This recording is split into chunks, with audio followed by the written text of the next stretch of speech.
for almost 15 years to apply that holistic approach to affordable housing. Over 89% of the donation went directly back in the community.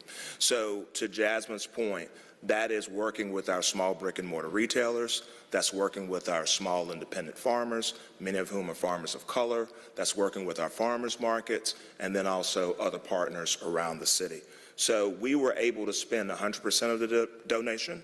We were able to submit our final report in early, which we're really proud about, because this money does not belong to us, this money belongs to the citizens of Atlanta. I want to talk briefly, and he is known to several of you all here, Mr. Chairperson, I know you know him well. Mike Rouse is amazing, and I'm really proud to introduce Mike to you all here today. Mike is our community developer. And Councilmember Norwood, that is a really intentional term that we came up with, because he is actually the person who serves as the bridge, so I'll let him talk about his work very quickly. Mike? Welcome to a new day, everyone. Our work is centered around the people of Atlanta. As someone who's done 2 decades of community service, I'm the oldest millennial you could be, with starting right out of high school, my friends and I helping those who were leaving places like Bourne Homes, Grady Homes, who were displaced out of the city going into Cobb County. So that's where this work really started for the city with me. So when I became aware of Wholesome Wave Georgia, I knew this work had to be not just focusing on fresh fruits and vegetables, but it really had to be focused on the heartbeat of the people and who they serve. Some of you may even be wondering, well, where is this program in my community, right? I don't see it. Sometimes we don't see how the good things happen, where they're happening, and who is really being enriched by the process. So people first was always something that I brought to the process. So what does that look like? We had what I call breadcrumbs of engagement. So it meant myself, right out of COVID really, going into communities and asking, not just saying, hey, you should eat more locally fresh fruits and vegetables, but why should you eat them? When should you eat them? In what parts of your city are you wanting them to be? And even if you want to eat them, right? And so there became a responsibility put on us to say, hey, we want to know more about our city, not just about fresh fruits and vegetables, but how are you serving our community? And I'll just speak briefly on how that manifested itself, whether it was in the West End area where the West End Business Coalition said, hey, we want to know our farmers more. So we connected with the West End merchants and the West End farmers. They came together and collaborated with community farmers markets, and they're going forward with transferring of funds, literally, whether it was, even if it was in Buckhead. I was very surprised that even the 2 senior buildings there, one next to the Cathedral Farmers Market there, and one 2 blocks from the Range Rover dealership there. There's abundance of our legacy residents that are doubling their SNAP benefits and making fresh fruits and vegetables more accessible to them. And of course, with Councilwoman Bonds, we strategically have partnered together with Mayor Franklin at Mays High School. They have a wonderful pantry there where I was able to share with them, maybe not fresh fruits and vegetables, that may not be on their pilot, but how do you adjust to healthy snacks, right? How do you start this long journey of not just going to the grocery store or the corner store, but taking true ownership with the opportunities that were given to us through the council to really bring fresh fruits and vegetables home to the everyday citizen. Our work in a holistic approach, and this is why we have so many team members talking today, is really centered in community, rested on data. We partnered with Georgia State University from their Health Policy Center to do the evaluation portion of this program. And to Mike's point about community engagement, that was consistent throughout the year that we were actually able to implement the grant. So, infrastructure, Jasmine talked about that. We broke this donation down into several buckets. Number 1 was to hire talent like Mike to actually go out and serve as that bridge. Number 2 was local food infrastructure funding. Councilmember Bond, one of the things we learned is that our farmers market partners, our small independent farmers, they do not have access to capital. So because of the city's work, that 89% went to help fund a local food system grant. So we were able to actually deploy that capital in the community through a competitive, transparent process to make sure that stakeholders who did not have access to capital had a chance to share and do what Mike said, really increase overall quality of life in their community. We were able to distribute through our local food grant program $74,000 to City of Atlanta stakeholders. Now, you're probably asking yourself this, and some of the members of the public may be doing the same. How does that impact housing? We're going to get there, but I'll give you the preview right now.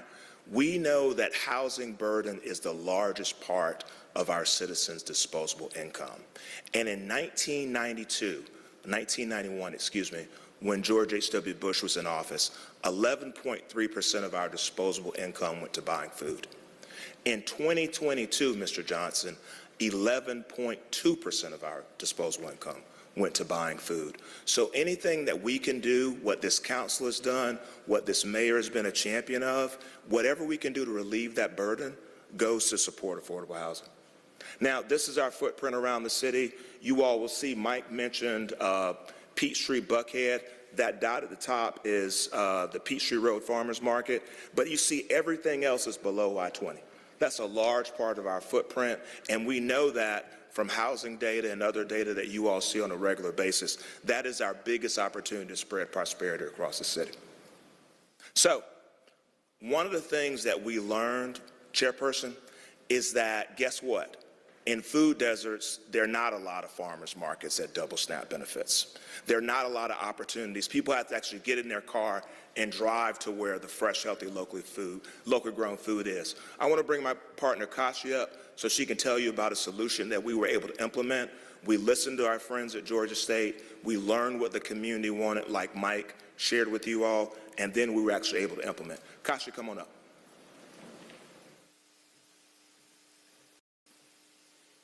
Good afternoon. It's a pleasure to be here with all of you today. So I represent Rataza. My name is Kashi Sehgal. We are a local food distributor, so we buy from local farms, and we get that nutritious food to the neighbors in our neighborhoods who need it most. So as Will mentioned, we have come up with a solution to implement farm stands in neighborhoods, bringing this fresh, nutritious food directly to our neighborhoods that need it, so that they don't have to travel very far. It's right down the block. We are doing this in a very price-conscious way. We're talking about inflation and the cost of everything going up right now. We are trying to, on purpose, keep the cost of the food that we offer at these markets low. We're price checking every day, or every week, I should say, with local markets, grocery stores down the street, if there are grocery stores down the street, just to make sure that price is never the reason that they aren't eating this fresh, nutritious food that we are offering. We've got senior discounts. We're offering SNAP and EBT, Georgia Fresh for Less through our wonderful partners at Wholesome Wave Georgia. And because we're sourcing food locally, as close as possible to these markets, supporting in-town farms as much as possible, we're actually passing on the transportation savings to our shoppers. So we're trying to maximize the dollars that are getting spent at that market to actually be spent on food and not anything else. Okay. I'm going to come up. We're going to kind of tag team this. Councilmember Boone knows a lot about this work. This is in her district in Adamsville. For the slide, I'll call your attention to it, members of the committee. Only 13% of shoppers are using the SNAP EBT program. We want that number to grow, but what that shows us, and this is where it comes back to an holistic approach to affordable housing, the majority of shoppers who are coming to the Adamsville Pop-Up Farmers Market are market rate shoppers, That is a very powerful fact. Now, we're going to see if our technology works. So let me see if do I push it, Mr. Evans, or do you push it? A good question. All right, let me see if I can get it right.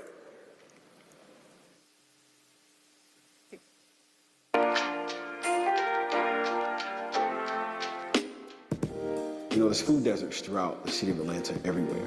I remember that area as a child where you would have the man or woman pull up in the truck from North Georgia or South Georgia and sell watermelons or apples or whatever, what was in season.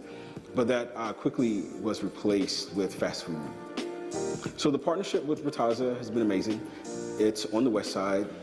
Every Friday, we have a mobile market where anyone in the community can come and double their SNAP benefits. So we source all of the produce that we sell from local farmers. We have community members come in from the neighborhood. We've gotten to know them. And it's just such a pleasure to be able to be a resource for them There's a food disparity in our neighborhood, health issues. And so when we found out that this market was coming to our community, we were totally elated because it gives some options, because there's not a grocery store within walking distance. We've also seen the number of SNAP shoppers grow week over week. So that really means that people that need food but need nutritious food are shopping here. It's great to see the people that really need the resource here every week. You know, we have this saying, food is love. It's not just simply doubling SNAP benefits, but you're a really an important part of someone's budgeting. You're a huge part of someone's providing nutrition for their family, and just really someone feeling that they are heard and seen. See you next week. I'm gone. I was late, but I might be late, but I'm still gonna appeal because it's for a great cause.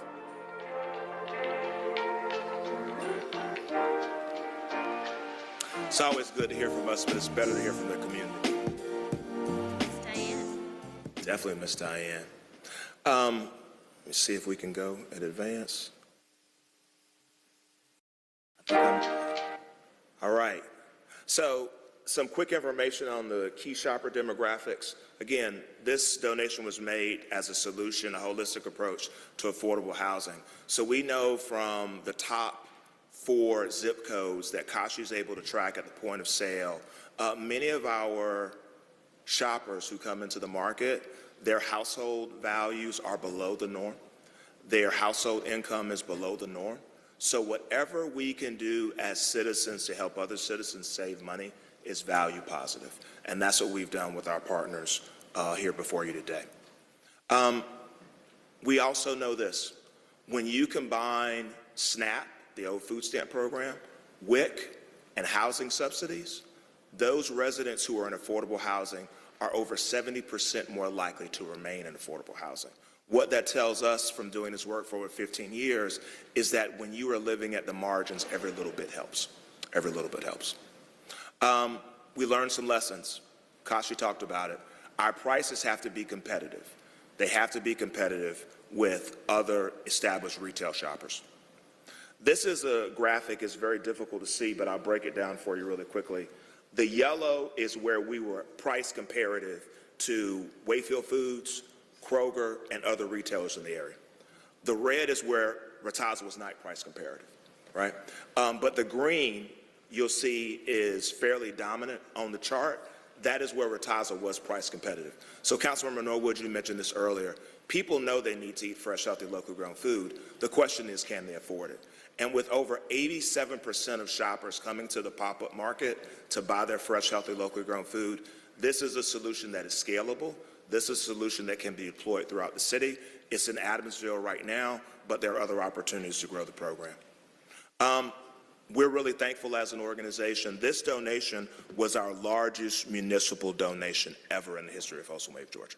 So as an organization, we are not only proud of the trust and faith that this committee and the council and Mayor Dickens place in us, but we are honored to have the support of such outstanding organizations like the American Heart Association and a private company, Rataza. So I'm going to be quiet to see if y'all have any questions. And again, Mr. Chairperson, thank you so much for the time. And Mr. Evans, thank you for making sure that the video worked. Thank you, Mr. Sellers. Got a cue coming up here, so I'm going to start with Councilmember Dozier. Thank you, Mr. Chair.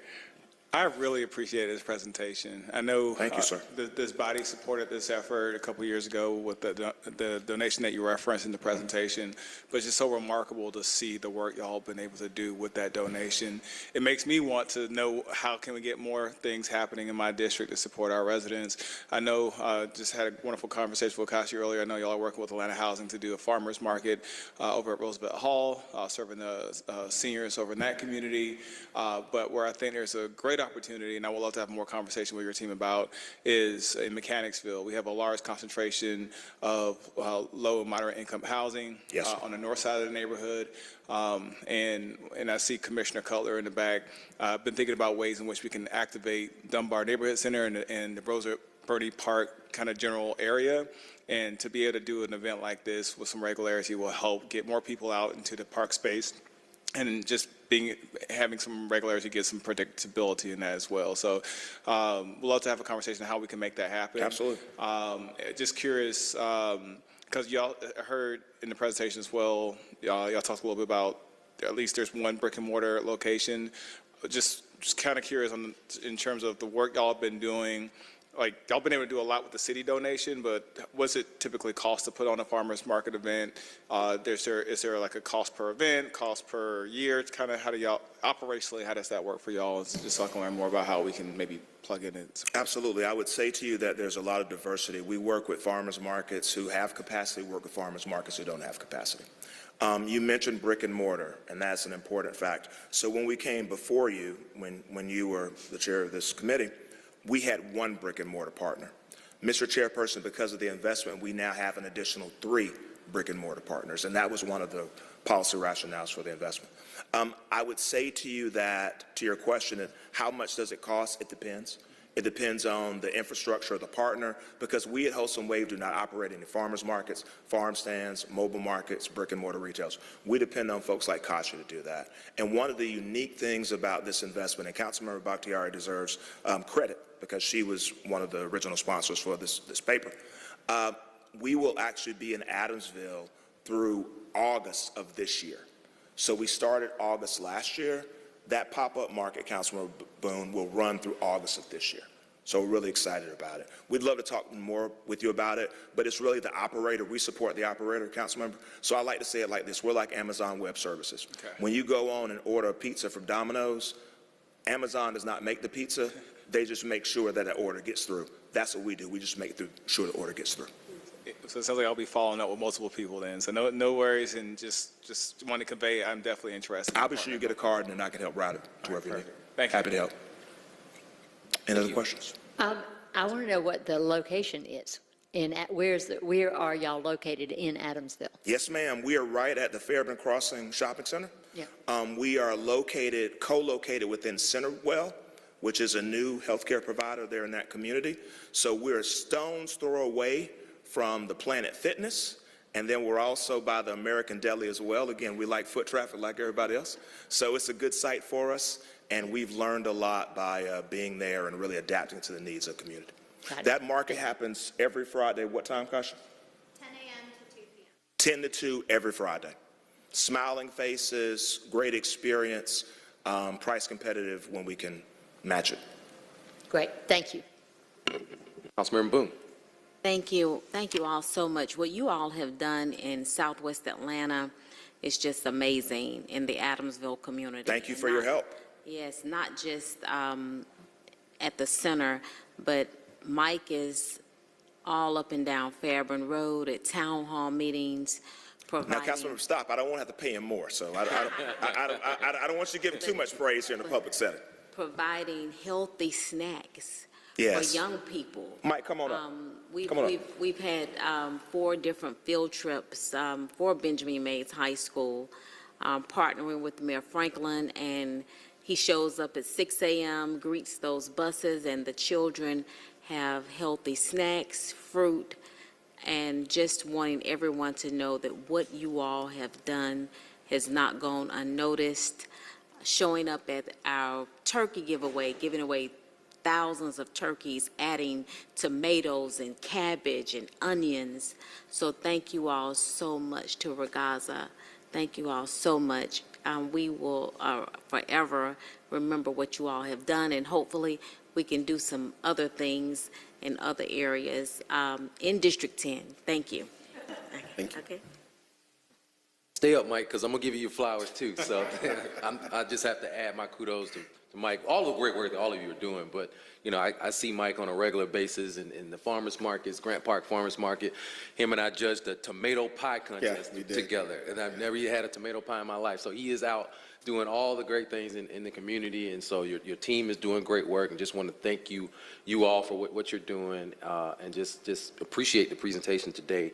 A lot of folks don't get the grasp of great work that y'all are doing. A lot of the times it's hidden behind the scenes. But just to give an example, I know that pre-pandemic, the Grant Park Farmers Market had the most SNAP recipients of any community farmers market in the city. And you wouldn't think that, that people that were using SNAP were coming to Grant Park Farmers Market, but that is the case. And so it shows the need to be able to expand this program to other areas. And so appreciate, again, the work that you all are doing, and let us know how we can continue to be a resource for you. Thank you. Thank you. Councilmembers, thank you all very much. And again, I want to say a special thank you to Mr. Evans for the technology, and then also Mr. Johnson for helping us to get to this point. Thank y'all. Thank you. So next we have last presentation for the day, Atlanta Housing Quarterly Update by newly minted CEO, Terry Lee. Good afternoon. Good afternoon. It is such a pleasure to be before you today, and I will tell you, more so than being the newly appointed CEO, President and CEO of Atlanta Housing, I am a servant to this work. And I actually started this work in this building, November 16, 2004. And I'm grateful for the opportunities the City of Atlanta has afforded me, but more importantly, I'm grateful to be able to continue to be of service. So thank you so much for allowing me to share with you today. I did not come alone. We have several folks from Atlanta Housing here with us today, our Interim Chief Operating Officer, Dwayne Vaughn, as well as Senior Vice President of Governmental and External Affairs, Sarah Hilton, and many of you know someone who needs no introduction, and that's Morgan Johnson, because he serves as a direct liaison to the City Council. And you are voting on legislation today to support one of our very important development projects, which is Bowen Homes. So Trish O'Connell is here today as well, in case there are different questions or just additional information that you would like to have on that particular effort. So when you think about Atlanta Housing, and I'm so grateful to have the opportunity to hear the presentation before me, because everything we do is really about people. Literally 78% of the families that we serve on an annual basis make less than $30,000 a year. And you know, in this city, families that are making less than $30,000 a year, quite honestly, families that are even making more than that, need additional assistance, not just from a housing standpoint, but also for just the essential life skills. And so at Atlanta Housing, we recognize that housing literally is the bedrock and foundation to serve as a catalyst to take our families to a different level of economic freedom, and also provide an opportunity for our seniors to age in place with dignity here in our city. And so, as I've shared with you before, our board adopted our strategic plan in January of 2023. And the whole notion of the plan is how can we be intentional and have a strong sense of urgency to ensuring that we provide housing opportunities for individuals here within the City of Atlanta. We have 6 goals. The goals are around increasing and preserving the supply of affordable housing, really being intentional about making sure we increase our resources that can be made available to our families, as well as providing opportunities for our families to thrive in the communities in which they reside in. We also want to focus on building our partnerships. I heard a great partnership that we will expand today, looking at how we address the food desert aspect in neighborhoods that we serve, as well as, doing a different job of communicating our work, communicating the impact, and communicating the story of Atlanta Housing. Atlanta Housing has a rich history and a rich story to tell, especially as we transform former public housing sites to be the nucleus and the glue of creating a different level of community revitalization. And then the last, of course, will be strengthening our operations. You can create all the housing in the world, you can provide housing assistance, but if you don't have a stable and sustainable organization, then that will be short-lived. And so we are very intentional about making sure that the economic and physical infrastructure of the agency itself is strengthened. So I talked a little bit about housing serving as the catalyst and the bedrock for providing a different level of economic freedom. Everything we do is about people. Literally, we are in place to help people, and we are in place to help people, again, through the vehicle of housing.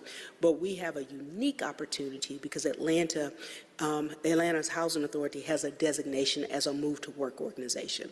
And basically what that means is that the money we receive from the federal government, while we can invest it in housing, we can also invest it in people. And so we literally take our resources and make sure that we're able to leverage our housing development and preservation, but also provide a significant level of services to our families. We have about 7,000 students, 7,000 youth in our program that are actually in the APS school system, but we want to make sure that we do a different job in helping to lift up our youth, as well as our adults and our seniors.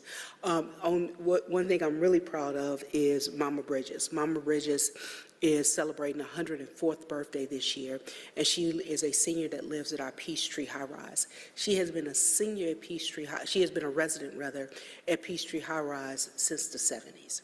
And she will tell you that Atlanta Housing has made the difference in her life. And so again, everything we do is on the bedrock of working with people and working with our families. I talked earlier about the housing component. Well, when we adopted our strategic plan in alignment and support of our mayor's vision of creating 20,000 units, we made a pledge and a promise and a commitment that we would create 10,000 units create and preserve 10,000 units throughout our plan year. And so we're right now in year 2 of our strategic plan, and we literally have created and preserved 34%. We've met 34% of our goal. And what that means to me is so much more than units. We've created 34%, so 3,400 units, 34 opportunities for families to be able to have a safe and stable place to stay. We've created opportunities for families to create generational wealth through down payment assistance. We've created an opportunity for children to not have to worry about where they're going to sleep at night or worry about where they're going to eat, because they can focus on their schoolwork versus worrying about stable housing. When we think about one of the things I've heard, and quite honestly, one of the things I've said before going to Atlanta Housing in 2020 is that the Housing Authority has a lot of land. And so what are we doing with all that land? So within our strategic plan, we identified that we had 356 acres of vacant land. And so that's 356 acres that present an opportunity to not just repopulate with housing, but again, to create a glue within so many of our communities we work in. And so of those 356 acres, we literally right now today have 177 acres under a master development agreement or in some form or level of development opportunity. Projects that we're moving forward with would be the Civic Center project. We're moving forward with the last phase of housing on the former McDaniel Glen site over in Mechanicsville. We're moving forward with phase 1 and phase 2 of Inglewood this year. We'll be moving forward with Herndon Homes. And so what I'm excited about is that the redevelopment of those sites not only increases the overall supply of housing in the city, because just those 8 sites alone create about 5,800 units of housing. Of that, over 2,000 of those units will be affordable. And so we are truly creating mixed income, stable communities that are focused not just on rental housing, but also focused on home ownership opportunities at the same time. I have a phrase called shovels in the ground, because we can talk about the pretty pictures all day long. We can talk about, the numbers all day long, but where are we actually turning dirt? Because when we start turning dirt, that's when we are seeing the vision actually come to realization, and we know that units are coming. Right now, we have 8 projects that are actively under development. We have Madison at Reynoldstown, which is literally down Memorial Drive. We have Ashley at Scholars Landing, which is our last phase of rental housing near the old University Home site. We're still working on Juanita Gardner, that's over in the Adamsville community. We're moving forward with the rehab of Villages of Carver as well as Villages of Castleberry. Many of you may remember those were former Hope 6 projects that we're going in to reinvest to make sure that we have safe and secure housing, as well as we're breaking ground on Inglewood. Inglewood is a former public housing site, and we've already started infrastructure construction. These projects represent over 753 units of affordable housing, and those are units that will be available this year that people have the opportunity to take advantage of. And so, again, we talk a lot about housing units, we talk a lot about numbers. One of the things that we're doing at Atlanta Housing is that everything that I've talked about in this presentation, the pictures, the units, even the service to our families, you can literally go on our website and look at our strategic plan dashboard. And that dashboard will show you the number of housing choice vouchers that we have available by council district or MPU. It'll show you the development level that we have currently underway. It would even show you properties that receive some level of project-based vouchers. So if you have a question about a property, whether or not a property is an Atlanta Housing Assisted property, you can go to our website and literally type in the name of that property, and it'll tell you whether or not it's an Atlanta Housing Assisted website property. And we did that because one thing that's really important for us is transparency. We recognize that we receive a huge infusion of federal dollars to provide housing assistance. We recognize that we're one of the largest public landlords as well as landowners here in this city. But more importantly, we recognize that we have a responsibility and commitment to our residents.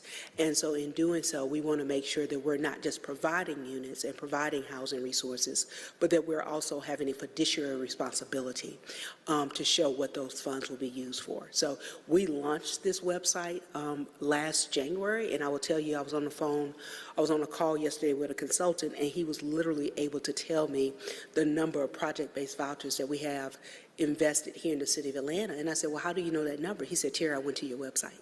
And so that shows you that it's working. And we are just grateful, again, to have the opportunity to show the good work that we're doing, but more importantly, to show our part and how we play into the housing ecosystem here within the city. Our mayor often says affordable housing is his love language. I will tell you, we have joined him in affordable housing being our love language, because we recognize in order for Atlanta to continue to be the top class city that it is, we have to provide housing affordability, and we have to provide housing affordability differently. And so Atlanta Housing, we not only are in alignment and support and partnering with the city, we're also partnering with our other public sector agencies as well as our for-profit and nonprofit community to make sure that we provide housing affordability and provide it in a very creative, innovative, and urgent manner as possible. Thank you for your time today. Thank you very much. We will kick questions off with Councilmember Dozier. Thank you, Mr. Chair. And Terry, so good to see you once again. Congratulations. Thank you, sir. My main question is around Mechanicsville. A lot of excitement from the community about seeing those fenced up lots finally getting some shovels in the dirt. Do we have a timeline on when we'll start to see groundbreaking? Yeah, absolutely. And just to give a little bit more color about that, the last phase of the McDaniel Glen Hope 6 project is homeownership. And so Atlanta Housing has entered into a master development agreement with Columbia Residential and Sumac Community Development Corporation for 136 units that will be for the purposes of homeownership. Right now, the affordability is right at 20%. We had hoped to have a groundbreaking this summer, but right now it looks like we'll be closer to the fall for a groundbreaking for that. Our team has been working with the community, making sure the community has constant and on-time updates in reference to that project. And then we're looking at a roughly 18-month Absolutely. time for delivery after the groundbreaking. Yeah, absolutely. Another thing that we're looking at is working with Sumac and Columbia also had development rights on another parcel that has been undeveloped for quite some time. They're willing to relinquish those development rights and work with the Stewart Center to make sure that we can also provide an additional level of affordable housing that will support the homeownership development in the area. Where is that site located? I believe the site, if I'm not mistaken, is located on the Pittsburgh side of the community. Okay. And then I had another question. It will come back to me, so I will yield for now, but thank you so much. Thank you, sir.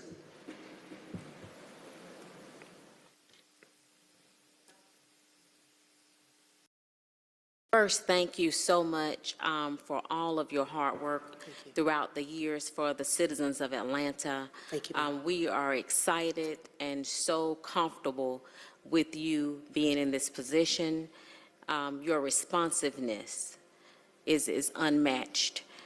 We are looking forward to great things throughout this city and especially in Southwest Atlanta.